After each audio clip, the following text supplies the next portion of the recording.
I'm at a part of my comedy career. I'm like, man, do I want? It's kind of like a wrestling gimmick change. Yeah. Like, do I want to drop Mister and just be Larry Tibbs? Because I think about all of my favorite comedians. None of them have. Only comedian that has like the gimmick name is Cedric the Entertainer. Yeah. But I don't have. Nobody knows Mr. Kevin Hart. Yeah. You know what I mean? Or there's no Mr. Dave Chappelle. It's just, I thought you were going to go a complete different way, but in 2025, I'm decided to change some things. I'm dropping Mr. because my new pronouns are. Yeah. Which is nothing wrong with that. I was like, man, this is going to be a progressive podcast. Hey, I'm good. I'm good on that one.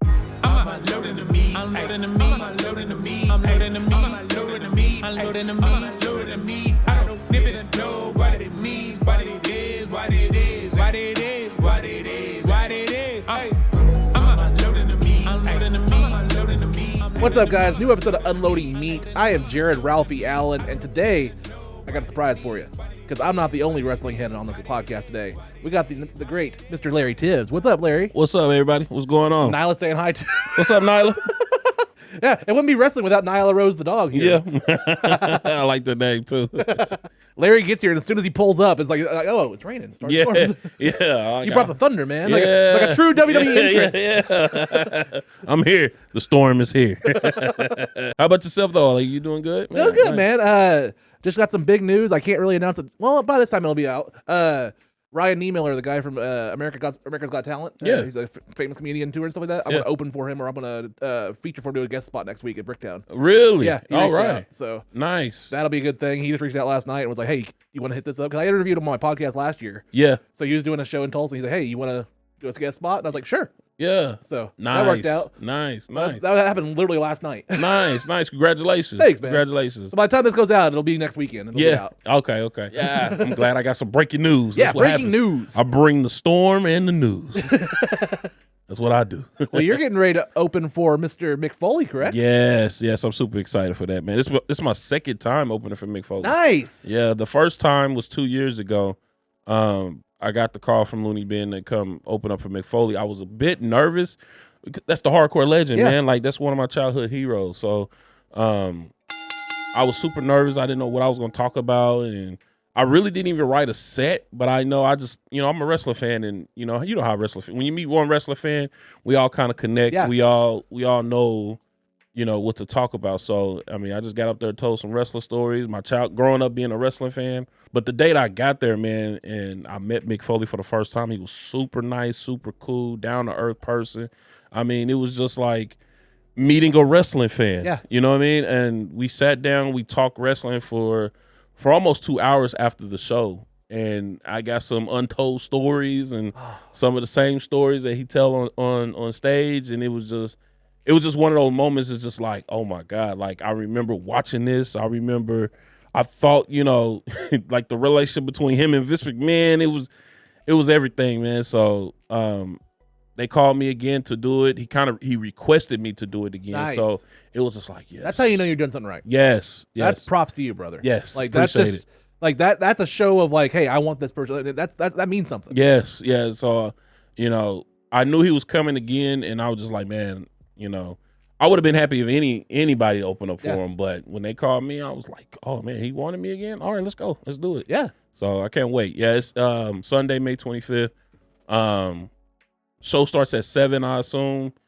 If you're a true wrestler fan and you want to meet Mick Foley, come to the show. It's definitely going to be a vibe. So yeah, because Mick is like one of the wrestlers that, like, the first wrestlers when I was younger that made me feel it. Like I could feel the realism. I could feel like I don't say it's weird to say feel empathy, but like you started to feel empathy for the wrestler, like, oh wow, he's really going through it. You know what I mean? Like, yeah. People sell well and everything like that, but like that was like, man, you see him in any match, doesn't matter big or small. Yeah, him going over the steel steps, the way he did it and stuff like that.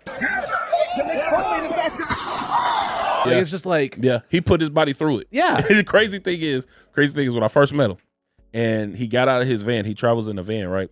And I went out there to go help him with his merch. When he got out the car, he started limping. Like, I was just like, yo, he really been through it. Yeah. Like, if you want to know like I hear people all the time like wrestling is fake, and I'm like, Mick Foley is prime example. You can look at him and tell him like this is not fake. Yeah. Like storyline wise, yeah, and the matches are predetermined, all that, but putting your body through it, you look at Mick Foley, bro, he was limping. Yeah. He was limping, his teeth were still missing. Like I was just like, yo, wrestling kicked your ass. I can't remember what podcast was it to, but like one, it was, I forgive me, but I can't remember what wrestler was on that podcast. I listen to a lot of wrestling podcasts and stuff like that. Yeah. But one wrestler put it in perspective. He was like, it's a predetermined car wreck. Yeah. You know the outcome. Yeah. You know we're going to crash. It's going to hurt. We just kind of take you on a story through it. Check out the brand new luxurious UnloadingMeat.com, your one-stop shop for all things meat.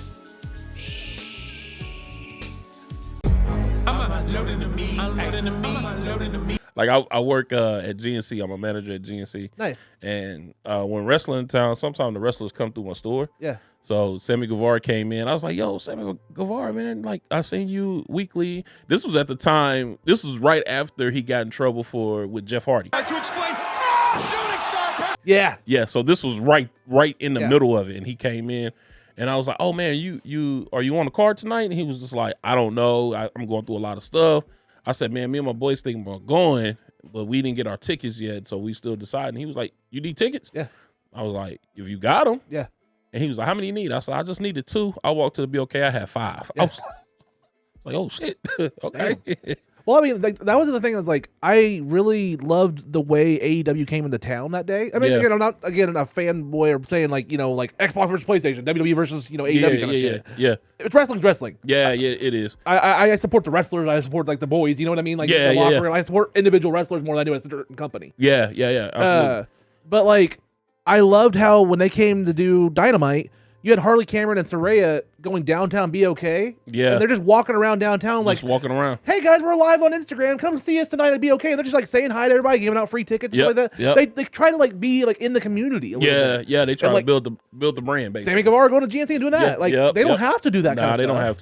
They don't have to. But in my mind, it kind of makes it a difference. It makes a kind of a cool show. Yeah. Experience more. Yeah. It was a cool show. I didn't stay all the way to the end, and I know it was some local wrestlers here that was on there that night too. Yeah, I can't remember his. I can't remember. There was one female wrestler I can't remember that wrestled Toni Storm, I think. Yeah, or Deonna Purrazzo, I think she wrestled. I think so, and I think it was a guy too. I can't remember his name. I want to give him a shout out. Yeah, but I can't remember who it was. But I just remember seeing my boy Sam Stackhouse in the crowd too. And I was like, Sam Stackhouse was there. Yeah, I remember it.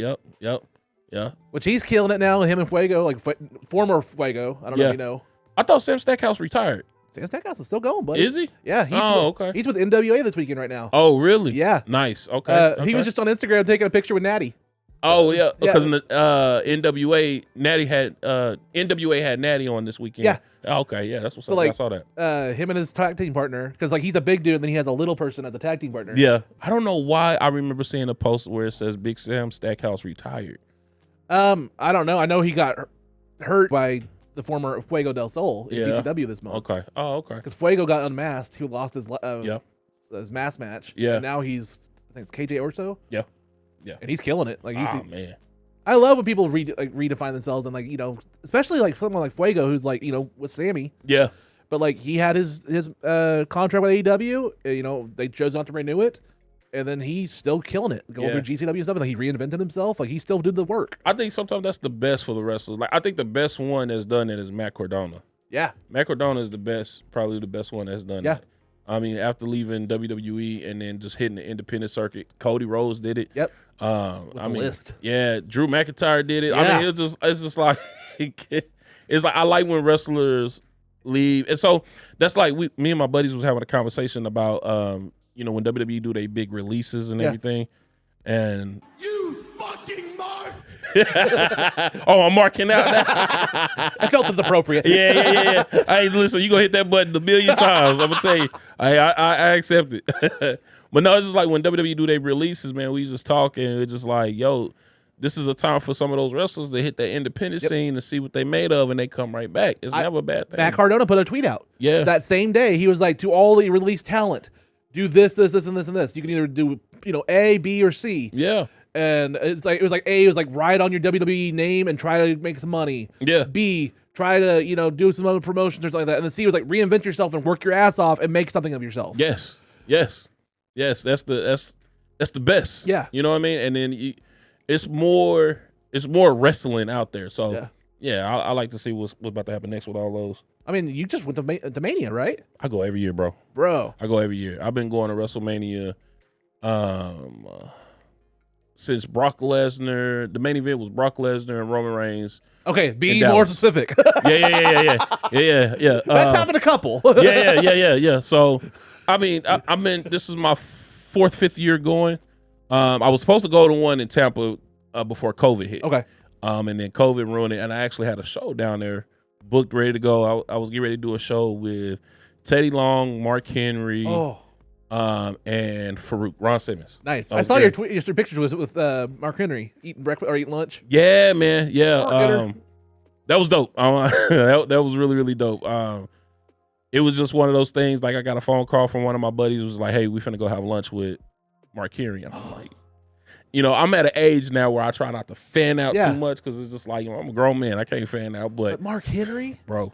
Like, and that's a name too. Like wrestling fans that are actual wrestling fans, like know the respect that's with that name. Yeah. Like, I don't want to say no disrespect to Mr. Mark Henry. I'm not trying to disrespect him at all. But like, as far as like a non-wrestling fan, they may not know that name. Yeah. As like a Rock or a Stone Cold or something like that. Yeah. Well, I'm gonna tell you this: if you're a non-wrestling fan, they know Mark Henry. Like I would say, like powerlifting. Yes, like if you're a powerlifting fan. If you weightlift, you know who Mark Henry is. You just gotta know. And he's an Olympic champion. And then busted open now too. Yeah. So yeah. But it was dope, man. Mark Henry is another down to earth dude. He's funny. Yeah. Funny, and he told me he do stand up comedy now. So it's kind of like, oh, okay. Like, so that's a great pivot. I mean, you talked about Mick earlier. Like that, that's a lot of like what wrestlers do. You'd see is like live performing, talking to a crowd.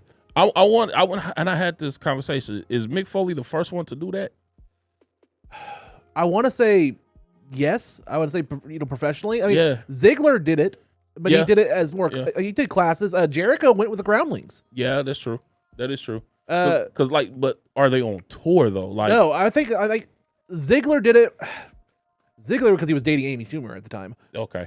That's where he kind of got that together. But I think Mick's the one that's touring it. Like that's figured out as like a successful career. Yeah. Because like talking with Mark, Mark has only been doing it for like 3-4 years. He said he loves it. Try to get him to Tulsa too, by the way. He's also a DJ. Yeah. Oh, yo. So we went to his DJ after party, WrestleMania after party. That was a shocking thing to me. That was the shocking news I heard. Mark Henry's a freaking DJ.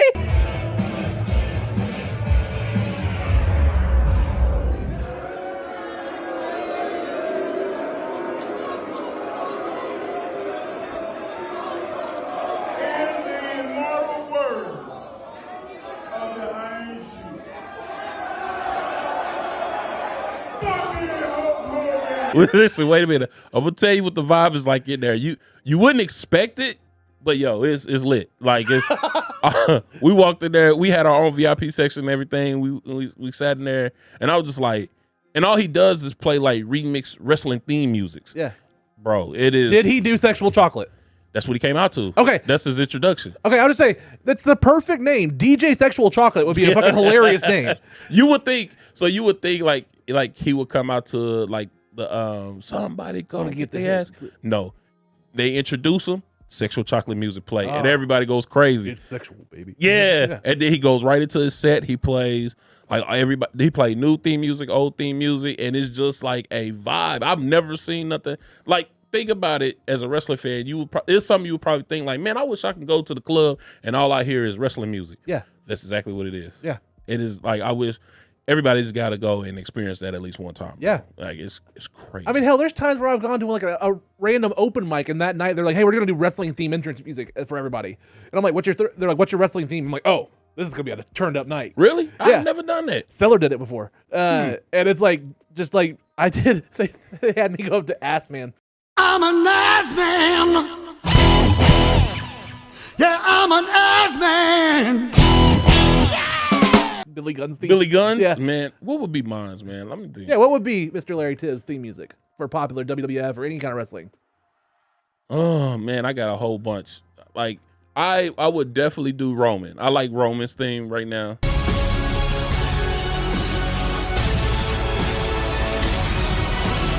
So it'll take 7 minutes for you to get up to the mic.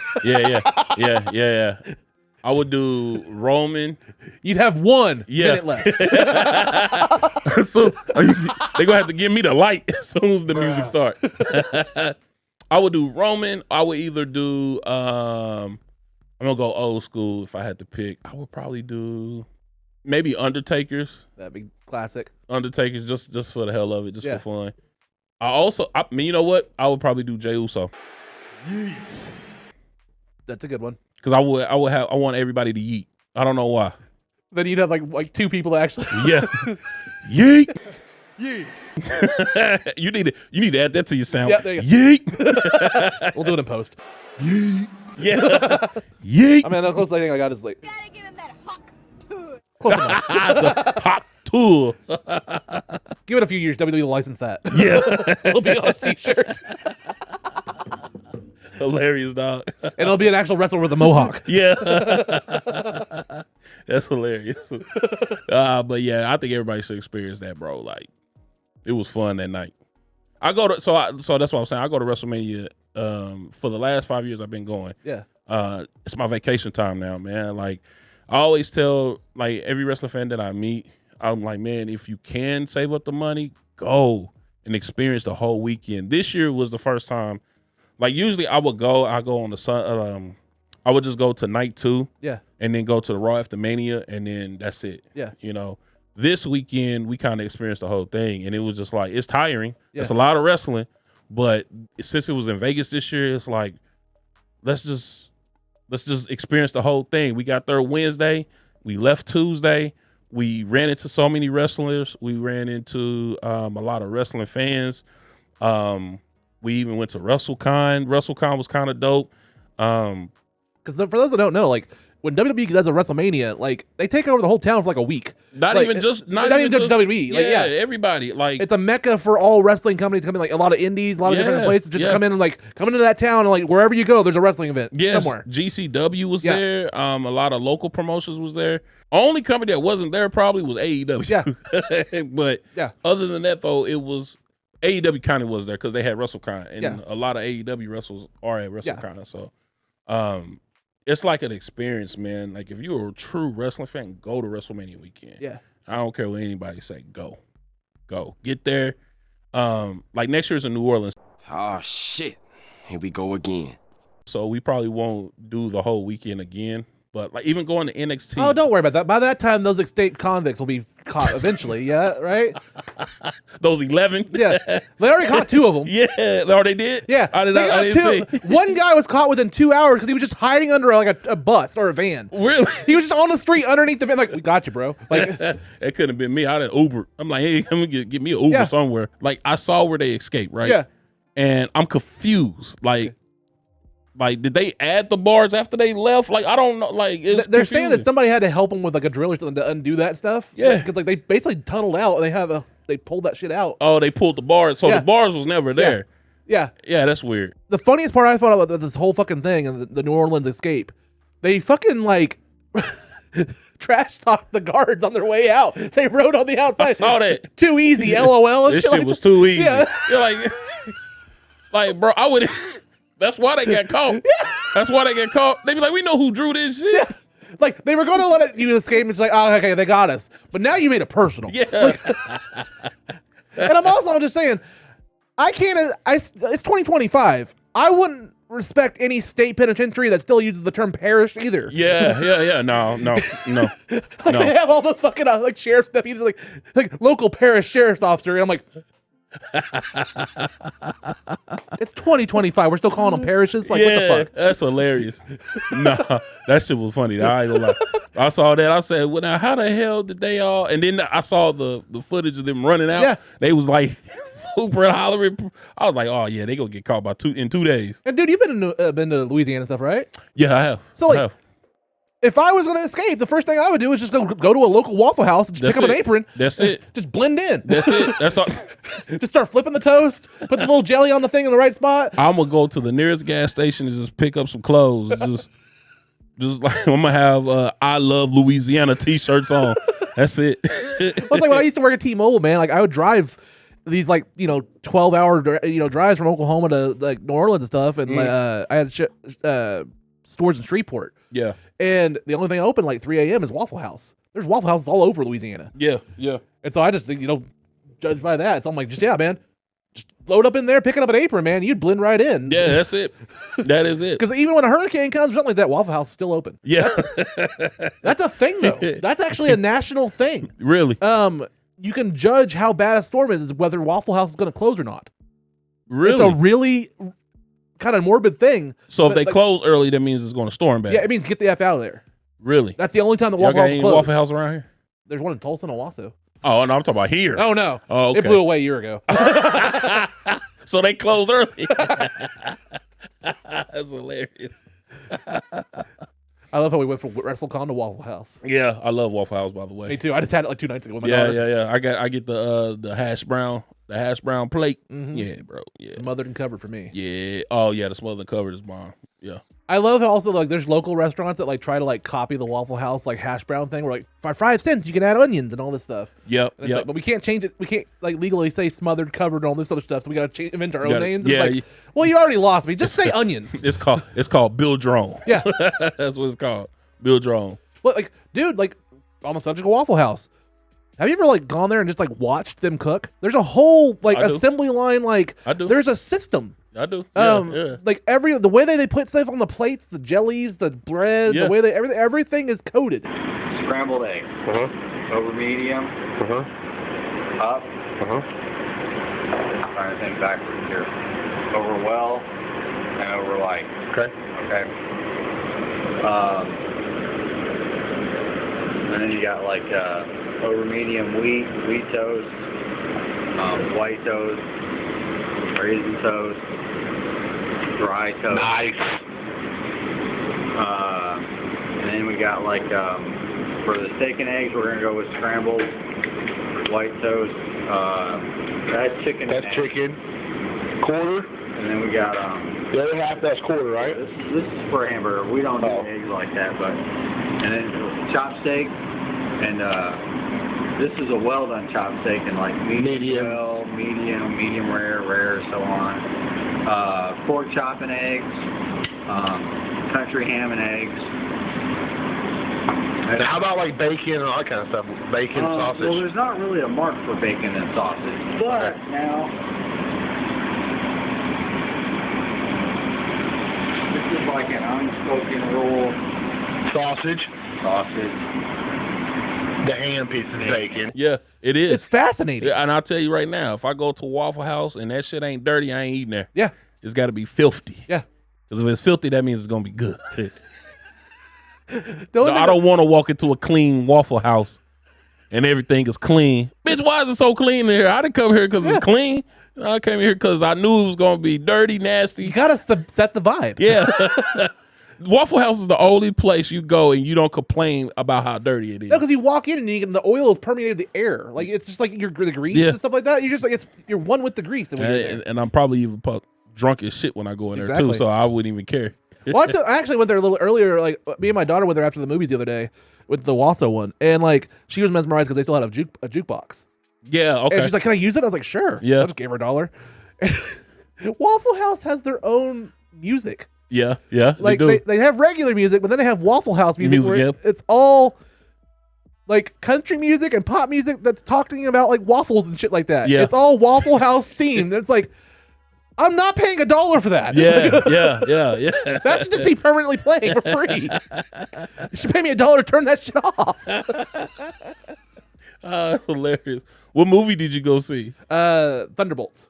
Ah, yes, I already saw it too. Really good movie. Yes. Which yes. I mean, it's been out for a while. It's now the title's New Avengers. Yeah, they ripped that off. That was cool. Yeah, I like how they rebranded that to the New Avengers. And they even did it when she ripped it off and everything. Yeah, that was really neat. I like that. The marketing made sense. Because I think originally it was supposed to be New Avengers, right? I I don't know. On that part, I don't know. I think I remember. I'm a nerd too. This is gonna be hit your nerd button. Hit your nerd button. You fucking mark. Yeah. Oh, that's the mark. Yeah. All right. So anyway, so I think originally it was supposed to be named the New Avengers, and then people were like kind of confused on what the New Avengers would look like. And I think they came out, like in the the conventions they have, like D12 or whatever, and I think they named it to Thunderbolts. I think so. I think so. I feel like they've had I just love that the asterisk was an actual selling point. Yeah. And it was a great movie. I really enjoyed it. Yeah, I did too. I thought Sentry was well done. I thought everybody in that movie was good. I thought Sentry was very well done. I honestly say after this movie, I will say this just is a weird statement. I mean, it's hard to say, but I don't know. Yelena Belova is a way better Black Widow than Scarlett Johansson. Hey man, I was saying she's I enjoy her character more. I think you know why though. I think we know more about her than we did the original Black Widow. Yeah, because for most of Black Widow's movie runs, it was basically hot girl in background in leather suit, That's doing it. cool. That's and it. They didn't make us care about her till she died. Yes, exactly. And then they came out with Black Widow. Yeah. Right? So this one we got character development with her. Yep. So it's I agree with you on that one. I definitely agree. So when I walked in here, I was looking at your collection, right? And first thing I saw was Galactus. Yeah. Okay. So the new Fantastic Four coming out, right? So man, I got that post-credit scene. Yeah, bro. Yeah, I kind of think I kind of know what's finna happen. That wasn't the only long hard object that was in the theaters after that posted up. Yeah. Every guy in the audience was like, oh. Yeah. Oh. Yeah. Well, I'm not standing up for a while. I love the casting. I think it's gonna be great. I think so too, and I think the trailers are misleading, boy. 1 hour later. I think so too. I think it's because it's too happy. I honestly think it's doomed. 2 hours later. I honestly think that world's. That's why. So when I looked at, because I'm a nerd too, but so when I looked at Galactus, right? 3 hours later. And I thought about the end credit scene. I'm just like, that's exactly what's going to happen at the end of this movie. I think they're Reed's going to do something to call Galactus, basically what he says in the trailers. Yeah. They heard me or whatever. Mm-hmm. So much later that the old narrator got tired of waiting and they had to hire a new one. Galactus is going to eat the world and they're going to have to escape to the MCU proper. Yes, they're going to have to leave and go get some help. We need some help to defeat Galactus. Yeah. And that's exactly what I think is going to happen. I think so too. I think their universe is gone. Yeah. And I think also, I mean, this ain't going to be a spoiler, but it's just my prediction, right? Yeah. I think in the Doomsday movie, Galactus is going to be in it. And I think, got the new, they got the old X-Men casted for it, right? I think I have the same theory. I think that's one of the first things wiped. Yes. Exactly. Yes. That's why they brought him back. Yes. This is how you kill the... F your nostalgia! Like, no more Fox Universe. Yeah. This is the way we go get rid of all of this shit. So, yes, I think Galactus is going to be the one that destroys their universe. Yeah. Because somebody released a leaked photo of Sentinels. I don't know if I said it correctly, but they had some of them down on the ground or whatever. And I'm just like, oh yeah, this is, yeah. X-Men, Fox X-Men universe is gone. I mean, they're framing it after Secret Wars and stuff like that, and basically Battle World in the comics was there was an X-Men 92 part of Battle World. It was, and that was cool. And I think that's what they're kind of going to do with this adaptation. Hey, here's the old Fox universe, and it's gone.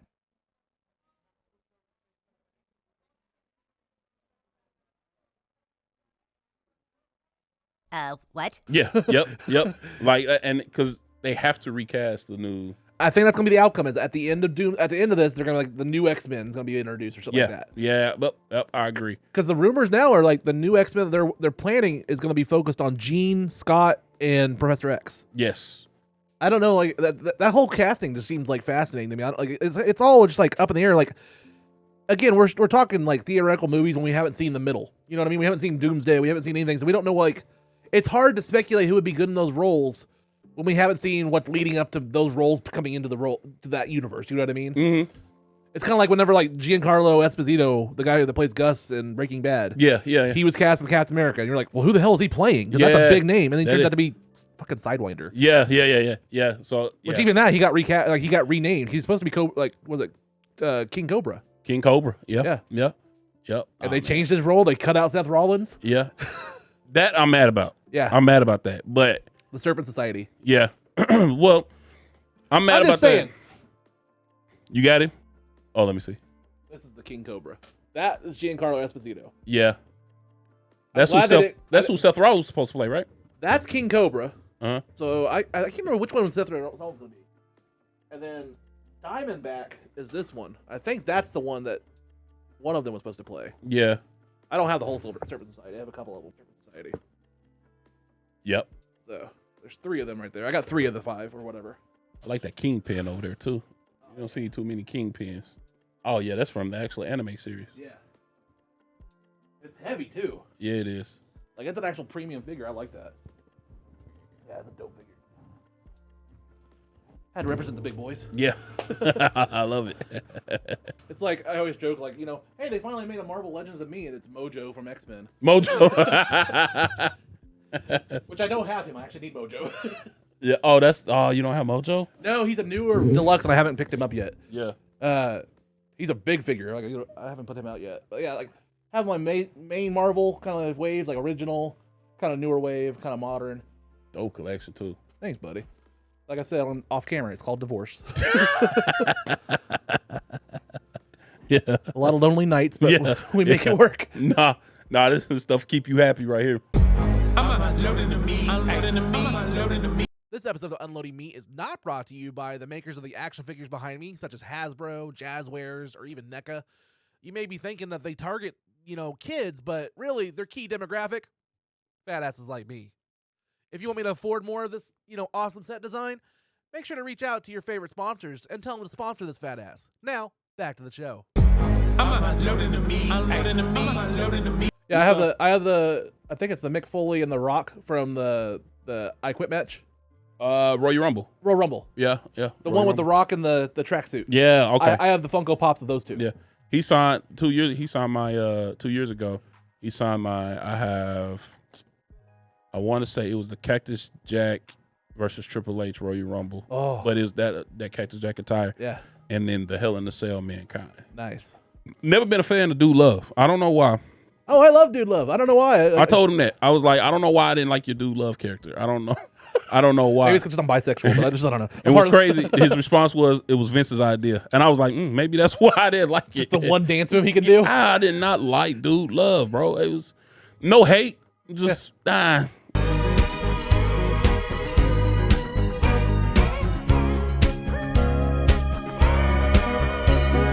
thought it overstayed its welcome and then became more of I want to say back in the day, a meme, basically.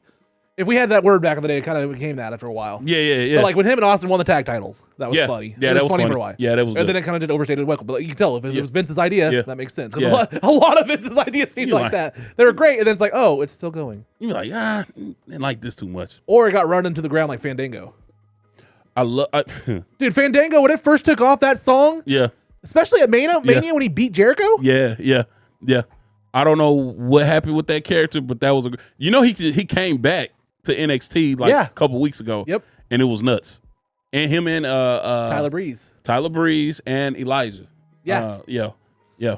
I like that. Yeah. I love those characters, stuff like that. Because there's I think yes, they always say like every pro wrestler, if you can't envision this pro wrestling gimmick with the world championship next to it, it's a flawed gimmick or something like that. Basically, what they try to say. Like if you can't envision that gimmick as being world champ, you need to refine it or something like that. But I also feel like there's places in the card for more niche characters or just like comedy characters or something like that that actually fill it out. Always, yeah. Always. You gotta have a mid card. You gotta have an upper mid card. You gotta have a lower card. Like Santino Marella, places like people like that. Like yeah. There's still R-Truth.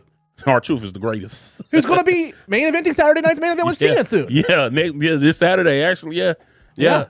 R-Truth is probably the greatest on TV comic wrestler. I honestly think if he ever does retire, which, I mean, by the way his body is held up over the years, he doesn't need to. Yeah. He could transition to stand-up pretty well, I think. Yeah, I think so, too. I definitely think so. He actually did an interview where he said he don't think he's funny. Like he don't. But bro, like he made Vince laugh. Yeah. Like, and he said he wasn't trying to. He was just being himself. He said, but I definitely see him doing stand up. Yeah. Like if one wrestler that would retire, it'll be him. To do stand up, it'll be him. I do feel though, like it felt like Vince almost made like This sounds weird, but like, nah, I'm not gonna put that on camera. We're not gonna get into the Vince territory on that part. It's if you want to know about more Vince, just watch the Netflix doc. Yeah. Him and his train conductor mustache. Yeah. This man was a character, I tell you. Yeah. Bruh. And you know what's crazy, dude? And I'm gonna be honest with you. I've been doing comedy almost 10 years. Well, actually 10 years, right? Yeah.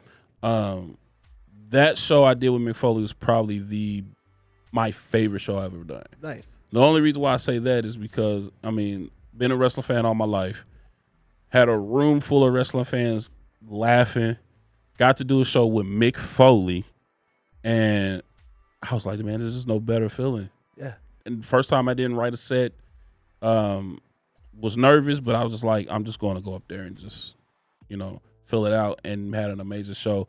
So one thing I will say about going to WrestleMania weekend, it's like, it's one of those things when you get there and you see all of the wrestling fans and you talk to random people, man, you just like, I said this, I'm like, man, wrestling, WWE can end racism if it wanted to. True. Like literally, like it's so many, it's black, white, Mexican, people from across countries just connect. Like we talked to a dude from, where was he from? Like Brazil or something that traveled to WrestleMania, and we just sat there and talked to him for like 45 minutes, like about wrestling. Like, well, the way I look at it is like the easiest way to build empathy or to get understanding between two people that don't know each other is shared experience. That's it. And with wrestling, we could never meet, but for the last 20 years, we've watched the same stuff. Yeah.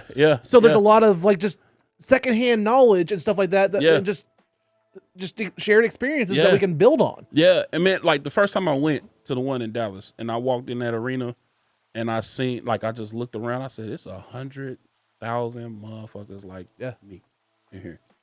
Like literally, dude sat next to me, didn't even speak English, but we understood what was going on. Yeah, took pictures and everything with this dude. I ain't gonna never see this dude in my life ever again. But the connection that me and him had, we was best friends for that night, bro. Because like it's a culture. Like it's a real. I mean, it's a real. I want to say what culture, but not giving them a plug.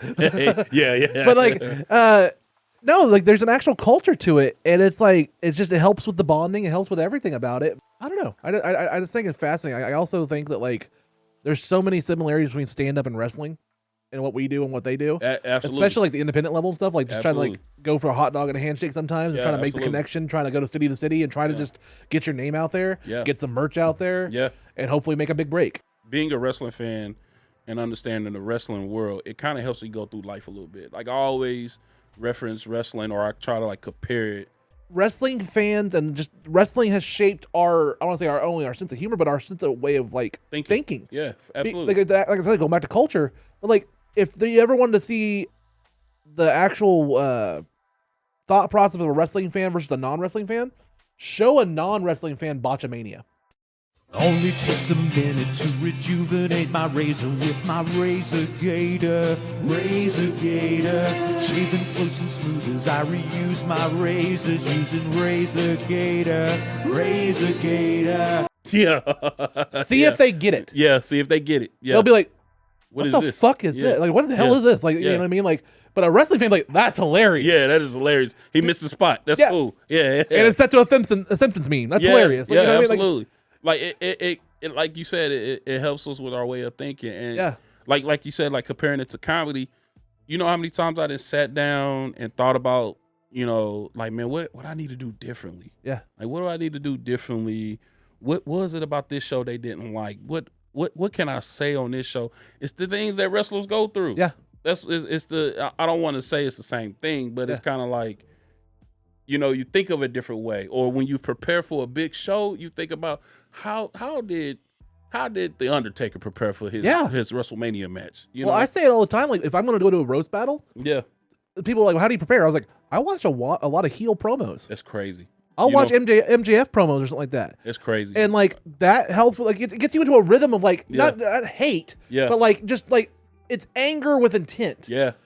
But it's funny, it's comical, but it's not, you know what I mean? Like there's a certain groove you have to get into. And like, what's crazy? When I do certain shows, my lady could tell you this. Like when I do certain shows, leading up to the show, I'm quiet. Yeah. And I cut on like big wrestling shows, like big, like Like I will watch WrestleMania 17 is one of my favorite WrestleManias of all time. That's one of my all-time favorite WrestleManias too. Yeah, I'll watch WrestleMania 17. I will watch Batista's whole run and evolution back. I will watch a lot of Goldberg entrants.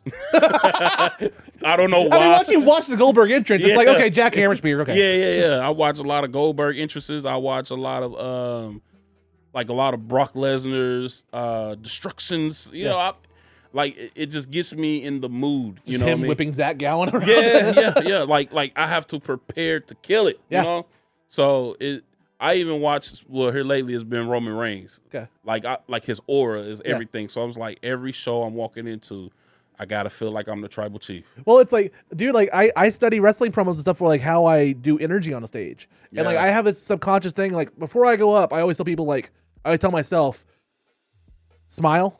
Yeah. And take them on a roller coaster ride of energy. Yes. Like if you're gonna dip, know when to dip and know when to go up and stuff like Yes. that. Because like the funniest thing, and you'll get this. I never want to be a Jeff Hardy promo. Yeah, absolutely. Hey guys, we're gonna do it. Then we're gonna take it off. Oh yeah. And then we're gonna do this. And we're gonna do this. And we're gonna do this. And then I'm gonna get them. Yeah. And like You don't wanna. I don't want to say sound low, but you want to have some kind of character. Yeah. I know exactly what you mean. Which I don't know if you saw my post the other day. Like one of my starting points, entry points of wrestling was Hardy Boys. I loved the Hardy Boys growing up. Oh, nice. When they first were coming in with like Michael P.S. Hayes and stuff like that. Yeah. The New Brood or whatever. The New Brood, yeah. Like that's when I first started getting cable, and that's when I first started watching wrestling. Yeah. It was around that time. Yeah. And around that time, they were doing indies also. I thought this was weird. Like it was a memory I kind of unlocked. Yeah. But like I went to an indie back in the day, and I had this vivid memory of seeing the Hardy Boys and Michael P.S. Hayes. Yeah. And I also remember seeing Prince Albert, and how hairy he was. Yeah. But that's my only memories because I was like 10 or 11. Yeah. Well, I went on like the internet and stuff like that, and I was like, I want to figure out what that card was. Yeah. And I found it. And I was shocked at what the match card was. Yeah. And I want to bring it up here and we can kind of talk about it. I want to talk about it. At 11 years old, okay, I made a post about this. Yeah. It was for OPW, Oklahoma Pro Wrestling. I remember that. Oh, wow. And this was January 2000. Okay. We had Prince Albert versus Gangrel. So this is an indie that had signed WWF talent at the time. Really? I got to see Luna Vachon versus Sherry Martel. Wow. And then the main event was the Hardy Boys, Matt and Jeff, versus the Fabulous Freebirds. Really? Michael P.S. Hayes and Terry Gordy. Really? So I misremembered it as Michael P.S. Hayes coming out to with the Hardy Boys as part of the New Brood. No, they wrestled them. They wrestled against them. So them. I got to watch the Fabulous Freebirds versus the Hardys, and I don't even remember it. Wow. I just remember I remember the entrances. Right. I was so young. Yeah.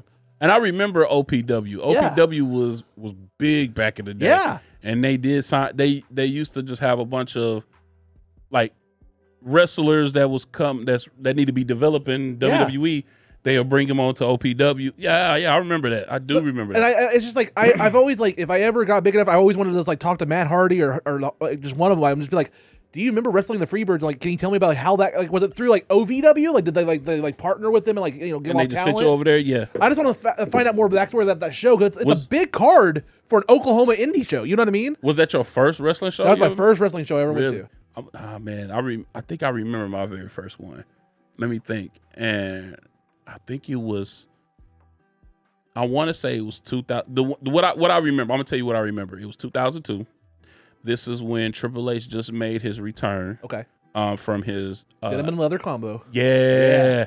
He had just did that. He just beat Jericho for the undisputed title at WrestleMania 18. That poor main event. Yep. And then they had their WrestleMania. I can't remember the name of the WrestleMania tour. Okay. It was like WrestleMania Revenge or something like that. Something like that. Yeah. And I remember in the main event, it was Triple H versus Chris Jericho. Nice. It had to be Triple H versus Chris Jericho, but I do remember on that card, Chris Benoit was on there. Oh. Jericho, well, we just said Jericho. I want to say The Undertaker was there, but he was on his bike. Nice. He was on his bike then. Okay, so was it Limp Bizkit bike, or was it Kid Rock bike, or was it his own original music? But by that time, that would have been. It was WrestleMania 18. No, it was his. It was the newer one. It was like You're Going Down. Yeah, it was that one. Yeah. It was that one. I like that one. Or no, it was Rolling by Limp Rolling? Bizkit. It was Rolling. It was Rolling by Limp Bizkit. Then the year after that he came, he had his own. Yeah, his around the own- time where he faced Jeff Hardy in the ladder match. Stuff like that. Yeah. But I do remember that was my first going to my first wrestling show, and I just remember how Triple H. So I would tell Triple H is one of my favorites, but I would tell people like, y'all just don't know how much of an impact Triple H made for the company, for that company, bro. When I saw him, okay. I say this: if you had to paint a picture of a perfect WWE superstar, it'd be Triple H. Yeah, it definitely would be Triple H. Of maybe smaller nose, definitely smaller nose. But like, if you think about the size, if you think about the in-ring skill, if you think about promos, the look, it's Triple H. Also, behind the scenes, he stayed clean. Well, what you mean? What you mean? Well, as far as clean? like he wasn't like a big into like drugs and alcohol that would do a lot of downfall. Oh yeah. He literally came out and said that like out of that crew. Yeah. He was like, man, I had to be. He said he'll have a few drinks, but he had to be the functional one. We're not talking about performance enhancing stuff. Like body, no. I get that. You know, that's also part of like the wrestling of the time. Is like that. I'm not gonna. If they gave me steroids as a wrestler, I'm taking it too. I'm just saying, part of the time, I can't go with 2025 goggles and judge stuff that happened 20 years and 30 years ago. Nah, absolutely not. Not. Especially wrestling. Yeah, and it's like oh, we're gonna compare fucking 2025 women's matches to like bra and panties era. Yeah, no, you can't. Like you can't, man. Speaking of the women's wrestling, it's crazy how being a back in the day wrestling fan and seeing how the women wrestlers evolved to now. Like sometimes I get more excited for the women's wrestling matches now than I do the men's. Same. Like it's crazy, and they put on better matches sometimes. They do. Like because it feels to me like a lot of times a lot of the female talent have something to prove. Yes. Because they know that there's a stigma on women's wrestling, unfortunately, for a lot, what they had to grow out of. Yes. And so they have something to prove, and a lot of times when they're hard hitting and stuff like that. Speaking of that, like Tiffany Stratton and Nia Jax just had a match. Yeah. This past Friday. Bro, it was the main event. Yeah, it was good. It was really good. I will say this. For all the hate Nia Jax has, and you know, there's memes about her and my hole and all that stuff. My hole! Yeah. Has Nia Jax had a bad match since she's been back? No, not really. No. Like, give her all the shit you want. You could hate, you know. And if she did, it's not her fault. Yeah, since she's been back and she's done this like kind of newer character or whatever. Yeah, she's put on bangers. Yeah, she has put on bangers. Now that I think about it, when she won King of the Ring, won the women's title. Yeah, she's like everybody said that she couldn't wrestle or she's just a big girl in the room. Or something well, before she came back, she was. You know, I ain't gonna say she was terrible. Yeah. But you could tell she's developed. Yeah. But that part of that was also just WWE pushing green performers out. Yeah. Yeah. And kind of sink or swim on stuff. Yep. That's kind of how I feel about I'm a big fan of Jade Cargill. Yeah. I'm a big fan of Jade Cargill. And I kind of like how her wrestling skills is transition. She's getting better. Yeah. They took her off TV for a little bit, brought her back, you know, took her off TV, trained her, brought her back. Well, I think that's also too is like not knocking either way, the different philosophy companies, stuff like that. But when she was in AEW, she was highly protected, and those were very specific matches done in a very specific way. She was Goldberg. She was Goldberg. Goldberg in WCW, and like she was packaged a certain way where she was super protected. Yeah, absolutely. And then you get to WWE, and you're like, oh, she may not be able to wrestle a full 20-minute match. Yeah, they was like, hey, we're gonna pull you off TV for a little bit. Yeah, you know, we're gonna. But then what's crazy? Story development. Yeah, came back with Naomi. Yeah, bro. And she's got the look, she's got the drive, the determination. Because, like, also, I mean, I hate to say it, WWE is very ageist a lot of times. Yeah. So when you're a certain age, they're like, okay, bye. Yeah. And Jade's kind of the anomaly because she's an older female woman, talent. Yeah. Well, they brought in that's more rookie. They just brought in Jeff Cobbs. Yeah. From New Japan. And they named his new name. I don't like his new name. JC Mateo. Really? Yeah. JC Mateo. I don't like that. He's like 40 something. I know. And they brought him in, so it's kind of like it means a lot. Dude, the funniest meme I ever saw though. No, it wasn't even a meme. It was just on like on Reddit or whatever. Mm-hmm. Like he debuts and like Michael Cole's like, is that Jeff Cobb? Somebody was like, whoa, Bo Dallas beefed up whenever he got back. A lot of people thought it was Bo Dallas coming back from injury. I was like, oh, I kind of see it. Yeah, I can see it too. Ah, that's hilarious. I was a big hilarious. Bo Leave guy. I still have my Bo Leave shirt somewhere. Yeah. I feel bad for him though. I do. I The feel bad Wyatt's, for him. the whole situation, like, towards the end of Vince, like just like missed. That's my biggest thing. Towards the latter end of WWE, it kind of just felt like missed opportunities, and that was the thing that sucked. Is like you get behind with who? a lot of different people. Like there's just people like you would get behind a certain wrestler and like they wouldn't do anything with them, or like they would get to do something with them and then they would drop them for a while. Yeah. They'd bring up Hit Row from NXT and then it's fire them all. Yeah. Except for the ones you actually liked. Yeah. No, I agree with that. Just like certain things they would do, like the Viking Raiders, like that used to be War Machine, and I was like, I like those guys. I'm gonna tell you this. I don't know if you ever done this. I would recommend you doing this. Yeah. So I have Chat GPT. Yeah. So one day I just went Weird down flex, but okay. Yeah, I know. I just went down a rabbit hole. I just started asking it a whole bunch of wrestling questions, and then I was just asking about like who should have been champion or what was the original storylines of this pay-per-view or this whatever, bro. And it literally sends you stuff that's true. Yeah. Man, I was reading some of this stuff, and I was just like, man, there's a lot of missed opportunities that we kind of miss as wrestling fans. Dolph Ziggler's entire career. Dolph Ziggler's entire career. Yeah. The guy that bumped better than anybody in the industry. Yes. Still to this day, he sells better than anybody in this fucking industry. Yes, he's doing very well in I agree. TNA.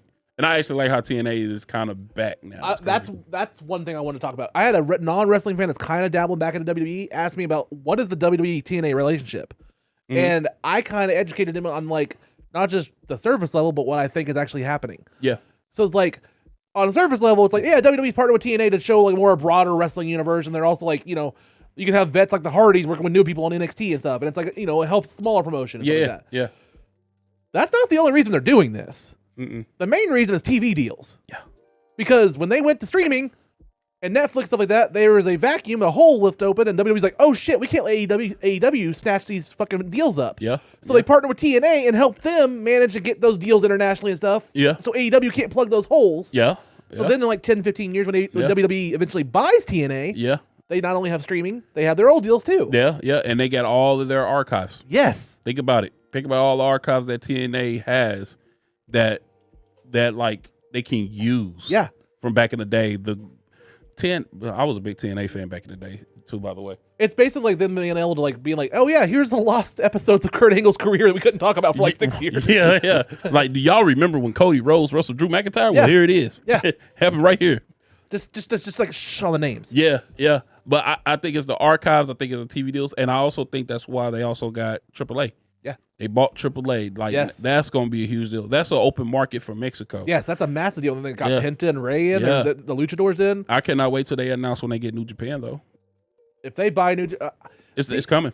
it's coming. and honestly, that's the one that's fascinating. If you really deep dive, it's not even anything the company really did so much as like the drop in the Japanese yen. Yeah. And the economy in Japan, the price of the yen went down, and that's when New Japan was like, we can't really afford our wrestlers. Yeah. They can't pay Okada and Yeah. like Will Ospreay and stuff, and they're Yeah. like, okay, well AEW's gonna sign them. Yep. Jeff Cobb and stuff like that going to WWE. Once they release that they bought New Japan, bro, it's gonna change the game. I think so too. It's gonna change the game, and I think it's so to me as a wrestling fan, that's why like Okada leaving and he chose to go to AEW. I get he went because of the money, but I'm like, bro, you and WWE be nuts. Yeah, nuts. Nakamura, that's why he's not leaving. I bet you that's the reason. Nakamura just likes this. Basically, it's like a retirement tour. It almost feels like for him, where he gets to surf all day in the U.S. and just chill with his family. Like he gets paid a handsome money to really do nothing. I saw him do a promo on Friday, and I was like, he's still on the roster. I'm like, what? But he's the Alicia Fox now of WWE, but now she's in TNA. But no, I think what it really is though, I think WWE is just get ready to take over wrestling. Like they're under TKO brand, so it's kind of like WWE is about to be like the NFL where you got different teams. Oh, I agree. The only thing I don't like is the pricing and how the tickets have gone up like, drastically sometimes. Like, they've almost priced themselves out of market. On places. Have you looked at the tickets for Raw coming up here in Tulsa? No. Bro, I know it's expensive. I don't remember paying as much. Dude, this is fun. Like I don't know about you. I'm having a blast. Yeah, I know. I knew we would get along. Again, it's wrestling fans. Yeah. I mean, because when I walk in here and I look at your collection, we could talk. We could have like 17 episodes. Yeah. Because I'm a huge Power Ranger fan. Marvel, DC. I don't see a lot of DC in here. I have it right here. Like that's kind of. Oh, My okay. DC section right here. I have Peacemakers up there. Oh yeah, okay, I see it now. Again, fell down. Yeah, we can do Power Rangers, Marvel, DC. Let me see what else. Transformers, He-Man. I love Transformers. I don't see Ninja Turtles. Up very top. I got a poster painting up there. Oh, okay. And I got the 90s movie Turtles up there. Oh, okay. Which also I have The Last Ronin up there. I don't know if you know The Last Ronin. I read it. It's great. Almost cried. It's a phenomenal. Yeah. Almost cried, They're bro. making it into a movie and a game. Yeah. And I'm like, that's the story I want. Yeah. Because it's made by the original authors. And not even that though. And I was afraid because I was like, everything Ninja Turtles come out with on TV is kitty. Yeah. And it's just like, no, I need to see The Last Ronin. Yeah. They have to make that. Yeah. They have to. And it's like it's made as like a symbolic kind of like sequel to like the first like 90s movie kind of thing. Like if you had a jumping in point as a kid watching the live action 90s movie, it's like, okay, you can follow along with these characters still. Yeah. It's like the definitive ending of their story. Yeah. Kind of thing. Yeah. Now, do they make just one movie, or do they make a series, or do they make multiple? If they're smart, since it's Turtles, so it's probably gonna be, if you go on big budget and like corporate talk, we're talking there's gonna go through Paramount. Yeah. So that I would say it's probably gonna be like a live action movie, and then they're gonna have like a sequel series to go with it, possibly. Yeah. Like a spin-off series. So that's what they seem to do with a lot of stuff. Yeah. Yeah. They have the big temple, then have the smaller show. Because even like the last Turtles movie, like the one with the teenagers, which I actually liked. I thought that was a really good movie. Yeah. I liked it. The one made by Seth Rogen. Yes, it was really good. Yeah, like the last one where they actually cast teenagers for the first time as Teenage Mutant Ninja Turtles. Yeah. I thought was genius. Me too. And they sounded like actual teens talking. So Yeah, it was fun. yeah, But yeah, like the last Ronin, I think it'll be cool. For those that don't know, it's the ending story where like there's one last turtle trying to take down the remains of the Shredder. I'll just get ready to say, don't give it away who it is, though. No, don't the give it answer away. of who the last turtle is always surprising. Everybody always thinks, It is surprising. But when you find it out, and he's trying to be like the last Ronin turtle to honor his family, revenge his brother's deaths. Yeah, and like the way they did Master Splinter was fucked up though. Yes, that was fucked up. The betrayal. Yeah, that was fucked up. Yeah, because isn't Donnie with him too? Yeah, yep. Donnie was with him. Yep. Donnie was always my favorite. Yeah, I'm always a purple Donnie guy. Raphael. Yeah, Raphael, because he always had a chip on the shoulder, and that's kind of how my life was. See, and everybody always thought Raphael was the last Ronin, and that's the thing is like when you get the spoiler, it's Mikey, and to me it adds more empathy and stuff to it because like Mikey was the baby, the wisecracker. Yeah, it makes sense. He was the smallest one. Yeah, and the wisecracker one. So when he's the last one and has to go cold, yeah, it's a more dramatic transformation than like if Raph just the last one going for revenge. You know why it makes so much sense because Mikey always the one that needed guidance. Yeah. The most. Well, I'm just saying, if Raph was the last one, it's almost expected that he would go on a revenge tour or something like that. Yeah, it's part of his character. Oh yeah, it's just Raphael doing it. Yeah. It wouldn't make it would have made sense. It would have been interesting, but it wouldn't have been as big as Mikey. Yeah, you know what I mean? Because nobody expect the way Mikey turns. It's so good. It's such a good story. I have that figure up there. I have the last Ronin up there. And really? With the hood? Yeah, with the hood and everything. He's in the middle of my turtle display because I love that story so much, and he has all of his weapons and everything. Yeah. It's just such a good story. It is. Can't recommend it enough. Yeah, I like it. I do. What would happen in WWE if we had like a last Ronin story? Like who would be the last Ronin? Yeah, in WWE to come back and avenge it from Vince. Is it Triple H? Nah. If there had to be a last Ronin, bro, this sounds funny, but it'd probably be R-Truth. It'd be R-Truth. Well, he's been general manager at TNA, so it's Santino Marella. Yeah, he comes in as a voice of authority for WWE. It had to be hilarious. I'm thinking it'd be R-Truth would be the last Ronin. He had to be put all the pieces back. He had to put all the pieces back together. R-Truth, the last Ronin. Yeah, it'd definitely be R-Truth. Well, we got the title of our episode. Yeah. R-Truth, the last Ronin. Coming soon to theaters. Coming soon to WWE Network or Netflix. Matter of fact, he performed at Mark Henry's after party, and he performed a lot of songs. I was like, yo, R-Truth still got it. He still got it, man. He still got it. You can say he's K-Quick. He is K-Quick. Yeah. I like it. I like that. Well, dude, thank you so much for being here. Where can everybody find and follow the great Mr. Larry Tibbs? They want to follow you on social media. At Mr. Larry Tibbs, man. At Mr. Larry Tibbs at everything. I actually have on TikTok, look up Tibbs Mania. That's my wrestling TikTok page. I got almost over 12,000 followers on there. So hell yeah, man. Hell yeah. Yeah. Yeah. What? Yeah, just don't crash into the crowd with your four-wheeler. Yeah, I was there. I saw that shit. That shit was fucking hilarious. He crashed on the way to the crash. Yeah. He crashed twice. Well, hold on. Yeah, so he actually missed the ramp. Yes. And then they had to push him back to get on the ramp. And he wedged the tire when he went reverse. Yeah, and he wedged the tire to rip it out. And then hit the old lady on the barricade. It was hilarious. You know it's bad when Nick Khan is jumping the barricade and be like, "You cool? Yeah. Please don't sue. Yeah. Please don't sue. It's Mania. Shh. You're fine. You're fine." Man, they would have gave that lady $20,000 and call it a day. That'd have been it. So then she can afford next year's WrestleMania.